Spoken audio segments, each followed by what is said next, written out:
Bismillahirrahmanirrahim. Assalamualaikum warahmatullahi wabarakatuh. Alhamdulillahirabbil alamin. Wassalatu wassalamu ala asyrafil anbiya'i wal mursalin sayyidina Muhammadin wa ala alihi wa sahbihi ajma'in. Amma ba'd. Segala puji bagi Allah, Tuhan semesta alam yang masih memberikan kita kesempatan dan kesehatan sehingga kita masih bisa senantiasa beraktivitas di kehidupan kita sehari-hari. Demikian pula salawat dan taslim atas junjungan kita Nabi Muhammad SAW, Nabi akhir zaman, Nabi yang memiliki suatu hasanah bagi kita semua. Pada kesempatan kali ini saya akan memberikan penguatan tentang mengapa dan bagaimana pendidikan agama Islam diajarkan di perguruan tinggi. Untuk itu saya akan menjelaskan sebuah slide tentang mengapa dan bagaimana PAI diajarkan di perguruan tinggi. Setelah mengkaji bab ini, mahasiswa mampu menunjukkan sikap positif terhadap pendidikan agama Islam. PAI menjelaskan dan menyampaikan argumen akademik dan atau profesional mengenai tujuan dan fungsi pendidikan agama Islam sebagai komponen mata kuliah wajib umum pada program diploma dan sarjana. Nah, sebelumnya kita melakukan refleksi bahwa sebelum tahun 1966 pendidikan agama Islam atau PAI di perguruan tinggi bukan mata kuliah wajib. Ya, artinya nanti di tahun 66 baru kemudian mata kuliah pendidikan agama Islam itu menjadi mata kuliah wajib. Bahkan PAI pernah diajarkan di perguruan tinggi hingga 6 semester. PAI 1 sampai PAI 6. Nanti di tahun 83 kemudian hanya ditetapkan menjadi 2 SKS, ya, dengan catatan bahwa rektor perguruan tinggi diperbolehkan menambah jumlah SKS pendidikan agama Islam sesuai dengan kebutuhan. Kemudian ditetapkan Undang-Undang Nomor 12 Tahun 2012 tentang pendidikan tinggi, ya, PAI ditetapkan sebagai mata kuliah wajib umum MKWU PAI. Nah, brainstorming, ya, ini untuk membakar, ini bukan pertanyaan untuk dijawab, tapi ini untuk membakar otak kita, ya. Mengapa PAI perlu diajarkan di perguruan tinggi? Apa landasan filosofi yang menjadi latar belakang pelaksanaan pembelajaran agama Islam di perguruan tinggi? Kemana arah dan tujuan yang hendak dicapai? Dan apa kontribusi yang dapat diberikan mahasiswa setelah mengikuti pembelajaran agama Islam? Jadi stop, ya, jangan jawab. Nah, oke, mari kita lanjutkan. Nah, pernahkah kalian mendengar bahwa dulu perguruan tinggi itu dianggap sebagai proyek Menara Gading, ya. Bukan Gading Marathon, ya, tapi proyek Menara Gading, ya. Dikatakan bahwa perguruan tinggi hanya berorientasi pada kemegahan dirinya dan melupakan peran nyata dalam menyelesaikan berbagai permasalahan masyarakat bangsa dan negara. Bahkan dikatakan bahwa kampus itu kampus di atas awan, ya. Kampus berada di awang-awang dan tidak bersentuhan dengan problem real kemasyarakatan, kebangsaan, dan kenegaraan. Ya, ini tentu asumsi, ya, asumsi yang dulu pernah berkembang. Ya, mungkin dulu memang seperti itu gambaran kebanyakan perguruan tinggi. Ya, namun kenyataan sekarang bahwa perguruan tinggi, ya, ada yang disebut sebagai tridharma perguruan tinggi. Ya, jadi kita dosen selain mengajar, ya, baik itu daring ataupun luring, seorang dosen diwajibkan untuk juga, ya, meneliti dan melakukan pengabdian kepada masyarakat. Ya, tridharma perguruan tinggi. Ya.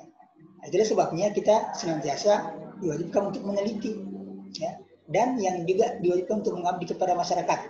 Seperti contoh misalkan baru-baru ini saya mengadakan pelatihan e-learning, ya, terutama Google Classroom kepada guru-guru SD supaya guru-guru SD itu bisa menerapkan di sekolahnya masing-masing yang pada saat ini menerapkan pembelajaran secara daring.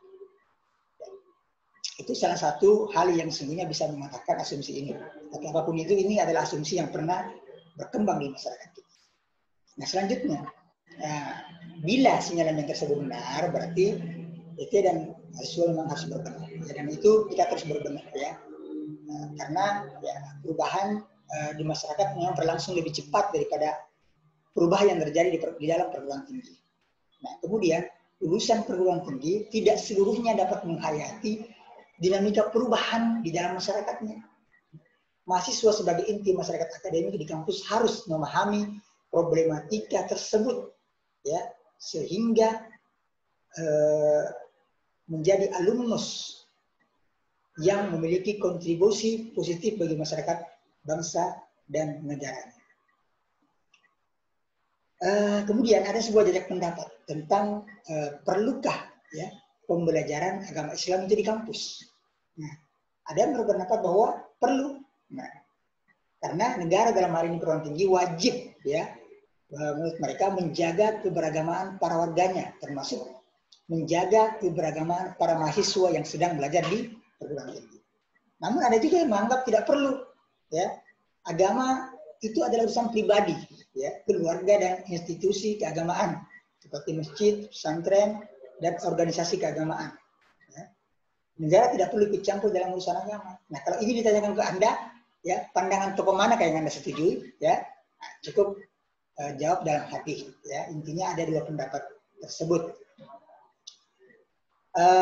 Yang kalau kita analisis, ya, kalau saya sendiri ya lebih condong tentu kepada perlu, ya, perlu ya, karena kalau kemudian agama menjadi urusan pribadi, kemudian urusan ormas-ormas, itu tentu akan lebih berbahaya, ya. Kalau negara tidak ikut campur, ya, mesti ada campur tangan negara juga ya dalam hal urusan keagamaan. Coba bayangkan kalau misalkan seperti kita naik ke tanah suci, umat Islam naik ke tanah suci, itu kalau tidak diurus negara gimana?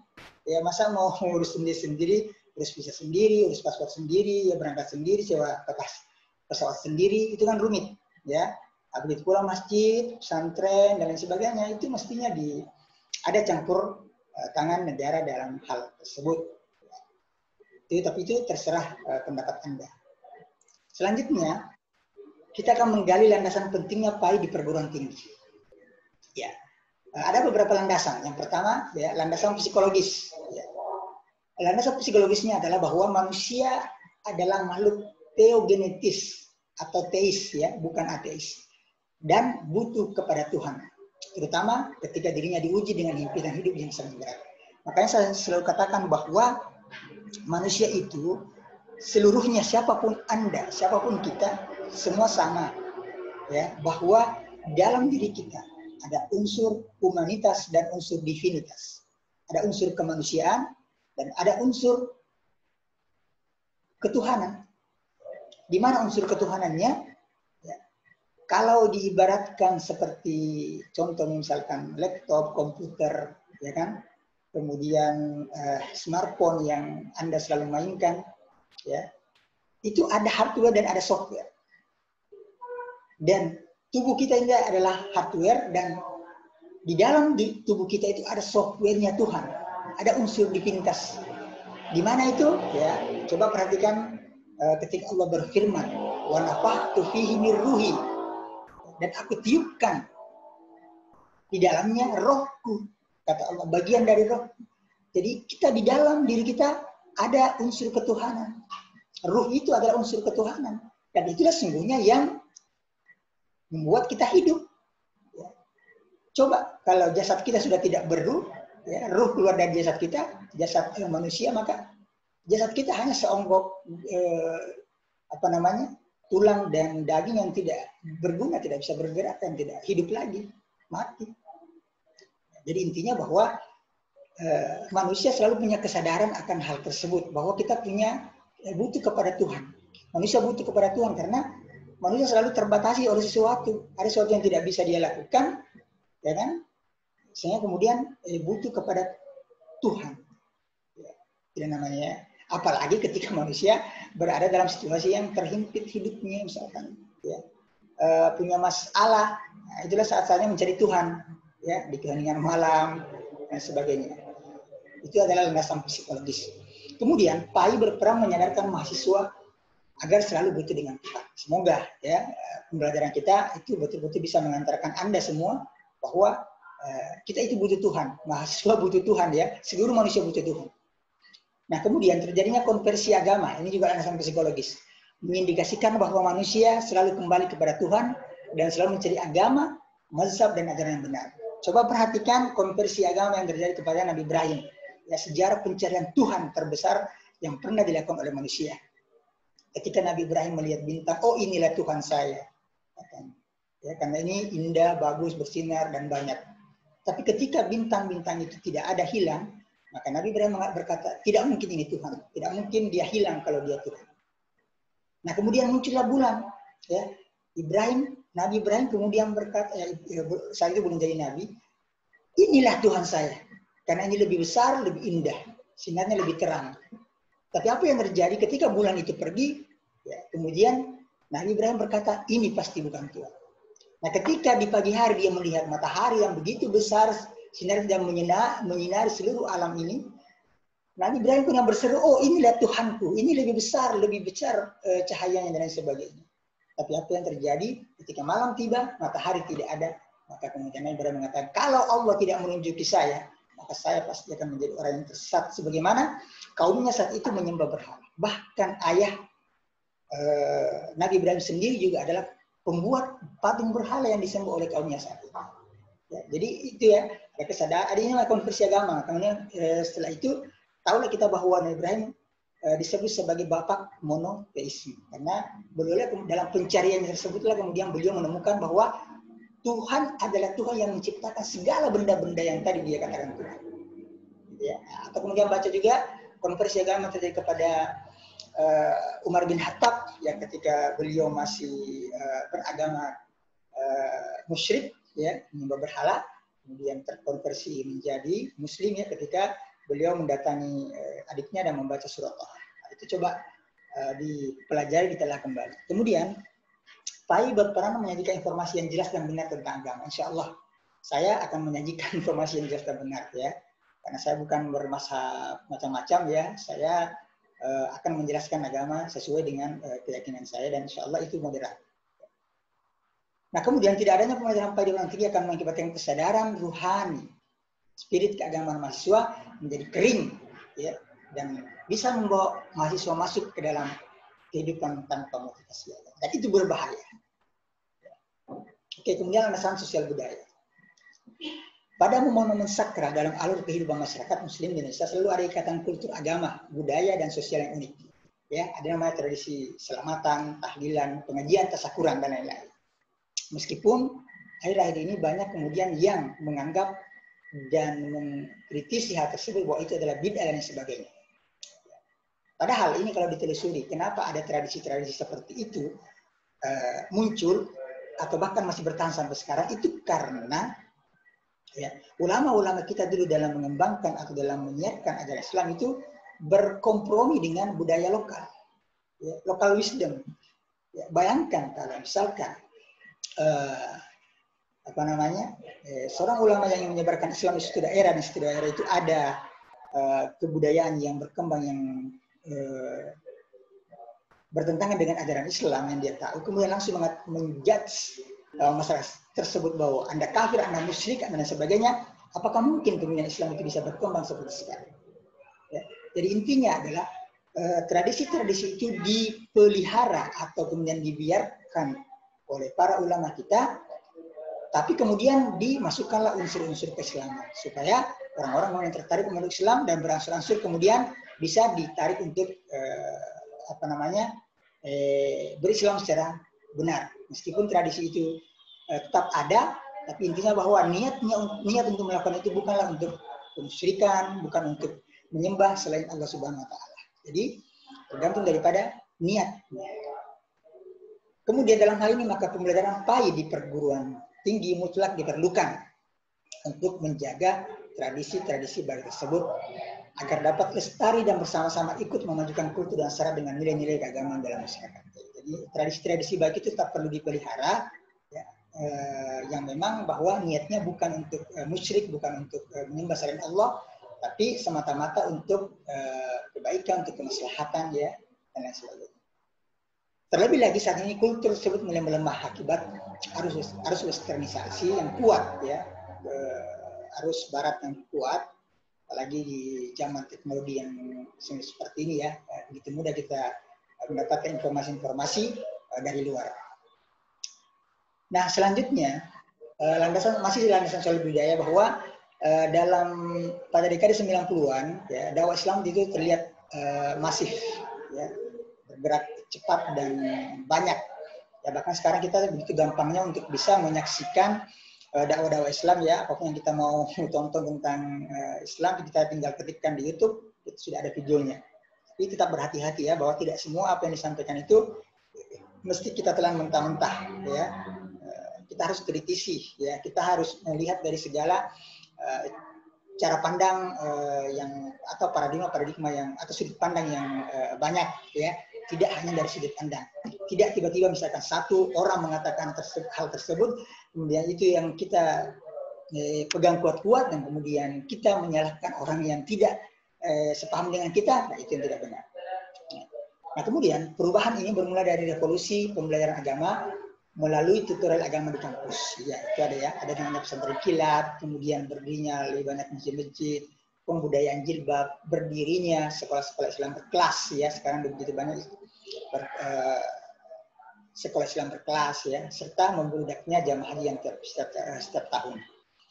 Nah, kemudian menyongsong perkembangan ini agar kampus tidak menjadi pendidikan di atas awan yang tidak bersentuhan dengan realitas masyarakat sekitarnya, maka tuntutan penyelenggaraan PAI di PT mutlak dibutuhkan dan terus berbenah menjadi lebih baik.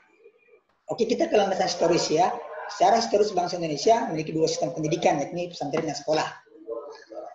Meskipun sesungguhnya sekarang itu sepertinya terpadu atau terintegrasi, karena pesantren juga itu ada sekolah, ya, ada madrasah yang juga menerapkan kurikulum negara. Ya. Jadi sepertinya kondisi dualisme ini itu lambat laun mulai menghilang ya, karena ada sekolah-sekolah umum bisa jadi kemudian dia berorientasinya adalah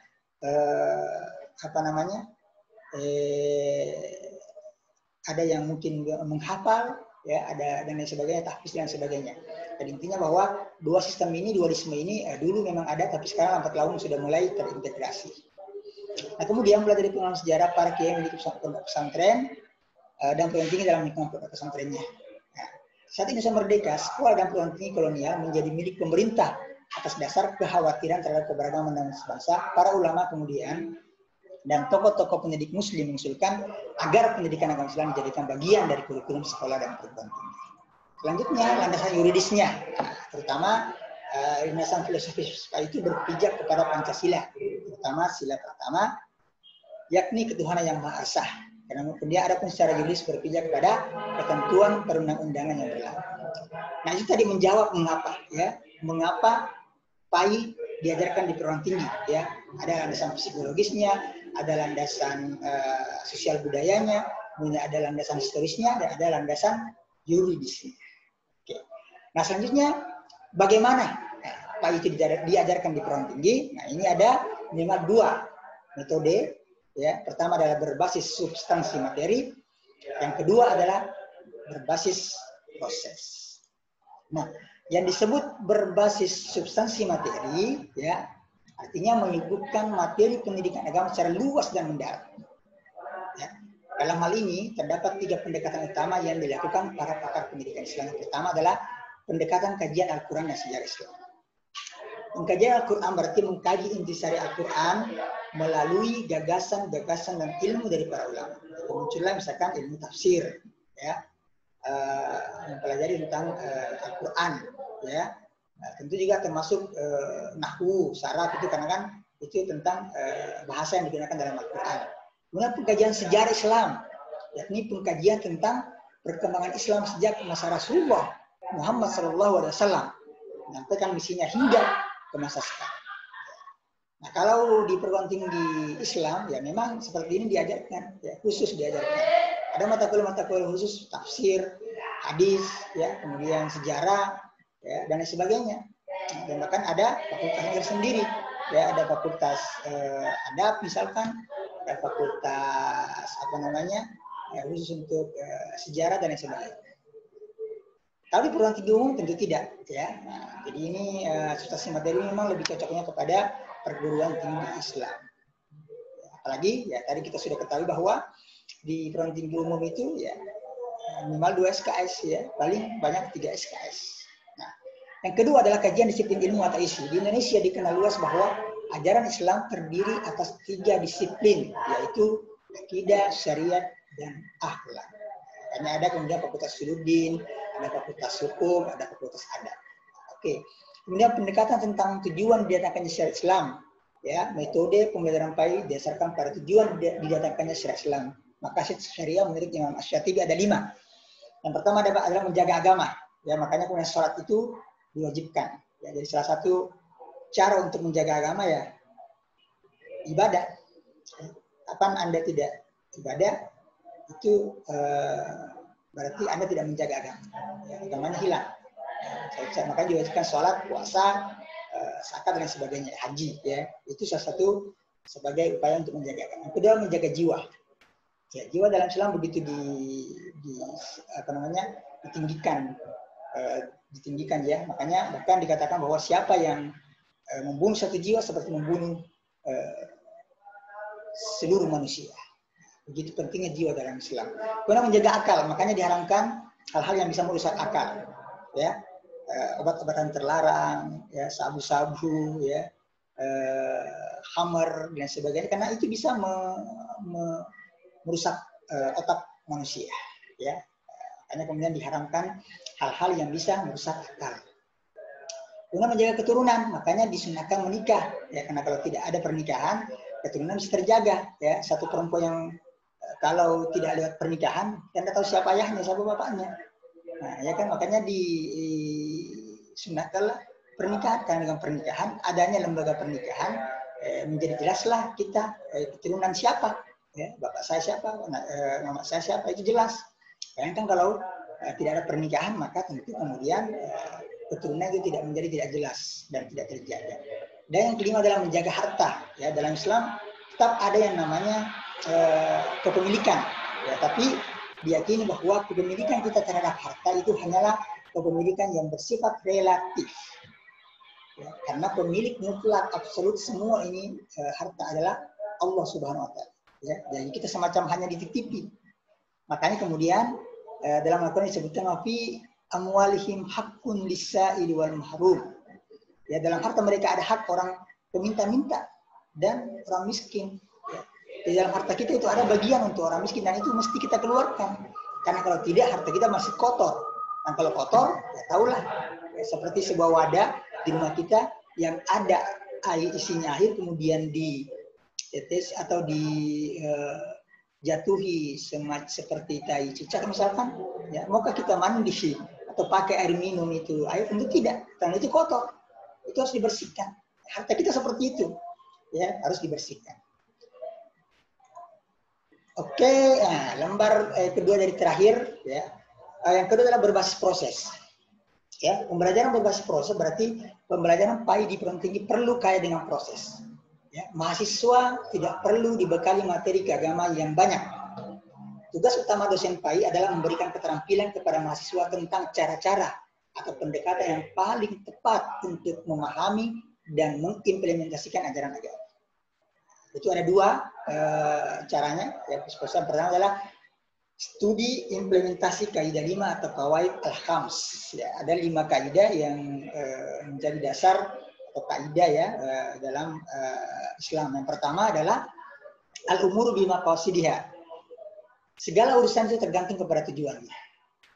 Sama, contoh misalkan ya, ketika ada orang yang mungkin masih pernah Anda dapati, orang membuang telur di jembatan ya.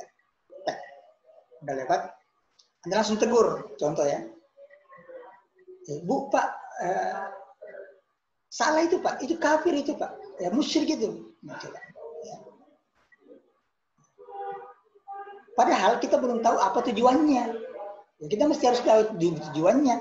Nah, pas ditanya, kenapa Bapak tadi atau kenapa Ibu tadi buang telur? Oh itu tadi, telur itu tadi busuk, makanya saya buang. Kemudian pas saya di sini saya buang di jembatan. Nah, coba. Langsung kita kafirkan, langsung kita musyrikkan dan sebagainya. Padahal memang tujuannya ya hanya membuang itu, tidak ada tujuan lain dari tujuannya. Makanya kemudian Dikatakan dalam sebuah hadis, innamal a'malu binniyat. Segala amal perbuatan itu bergantung daripada niatnya. Jadi kita jangan langsung menjudge sesuatu yang belum tahu kita tujuannya apa. Ya, kita harus lihat dari segala sudut pandang. Ya, tidak boleh kita menjudge sesuatu yang kita belum tahu apa sebenarnya tujuannya. Ya. Kan perbuatan yang jelas-jelas mungkin ya bisa jadi itu adalah kemusyrikan, tapi kita mesti harus tetap tahu tujuannya, tidak bisa langsung dikafirkan orang tersebut. Karena segala urusan tergantung kepada tujuan. Yang kedua, al-yaqinu la yuzalu bisyak. Keyakinan tidak dapat dihapus dengan keraguan. Contoh misalkan Anda yakin kan Anda baru berwudu, ya. Setelah itu kemudian tiba-tiba muncul keraguan di hati Anda. Apakah saya tadi ini buang angin atau tidak? Nah, dalam kasus begitu Anda tak boleh sholat dan sholat Anda sah. Kenapa? Karena Anda yakin tadi Anda sholat. Ya. Cuma ragu apakah tadi kentut atau tidak. Nah, keyakinan tidak dapat dihapus dengan keraguan. Kecuali kalau Anda memang yakin Anda buang angin.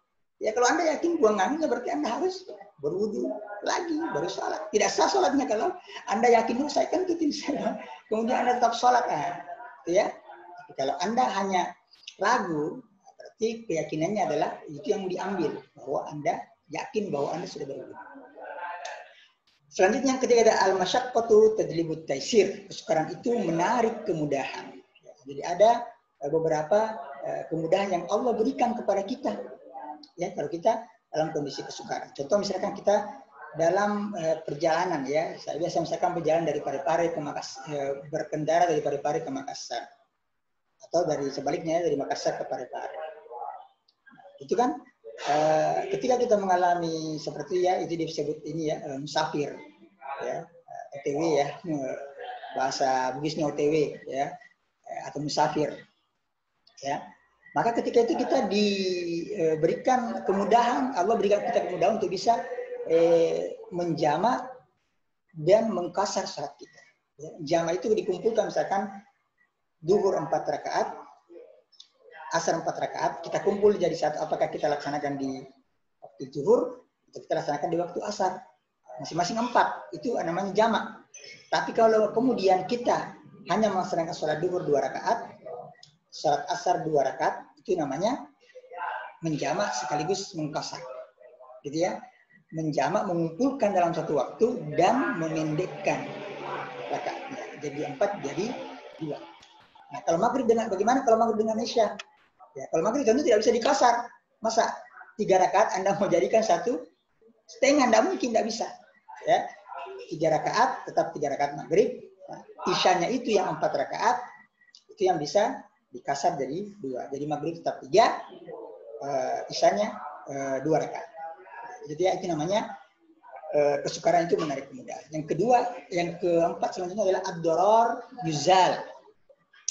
Kemudaratan itu harus dilenyapkan, dihilangkan. Jadi intinya bahwa apapun yang mendatangkan kemaslahatan itulah yang Allah dan Rasulnya perintahkan kepada kita. Dan semua yang berbentuk kemudaratan itu dilarang, dihapuskan. Ya. Jadi kita harus menimbang-nimbang mana lebih banyak, apakah manfaatnya atau mudaratnya, apakah maslahatnya atau mudaratnya. Contoh misalkan hammer itu jelas dalam Al-Quran disebutkan bahwa ada manfaatnya juga. Tapi masalahnya adalah mudaratnya akbaru min naf'ihi, lebih besar daripada manfaatnya. Maka itu dilarang.